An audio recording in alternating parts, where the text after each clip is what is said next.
The men and women who serve here at Fort Gordon do work that is vital to our national security. And they deserve to live in safe and healthy housing. I came here today to ensure that the Army is making good on its commitment, a commitment that Army leadership made to me personally and to the military families on post here, that they would inspect every single home on post. That's why I'm here today. Last year, I led an 8-month-long bipartisan investigation of housing conditions here at Fort Gordon and at other bases across the country and installations across the country where there's privatized housing.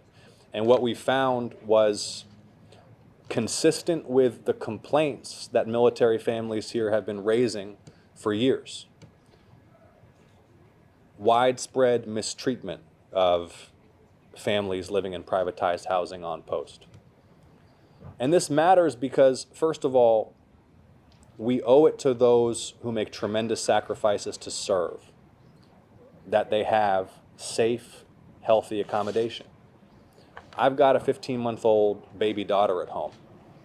I know how it is for these young families and young parents who have infant children or young kids in these homes.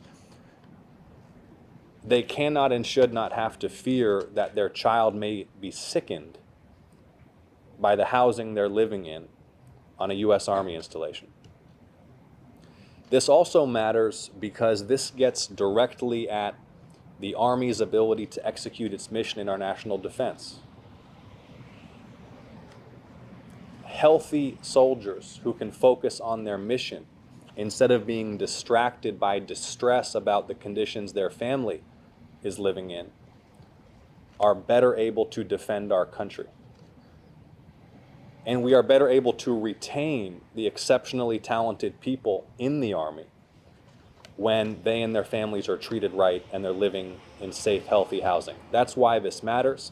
That's why I launched that investigation last year. And that's why I've stayed focused on this. I demanded that the Army come and inspect every single home on post. They committed to do so, and they are doing so. And that's a positive sign. And that's why I came here today, to confirm that these home-by-home inspections are underway. They are underway. I appreciate the Army's commitment to do that. I appreciate that the Army is making good on their commitment to do that. But we've still got a long way to go and much work ahead of us to ensure that the housing here is up to standard and that Balfour Beatty, the company that is responsible for operating this housing, is fully responsive to the needs of those who live in it. So again, just to be absolutely clear about what's happening today, I've returned to Fort Gordon to personally ensure that the Army is making good on its commitment to inspect every single home on post. And I spent the day out at communities on post, personally witnessing those inspections happening. Those inspections are happening, and that's an encouraging sign. But we've still got a long way to go, and I'm going to remain focused on this issue and fully committed to holding the Army accountable and holding Balfour Beatty accountable to do right by the military families who live here.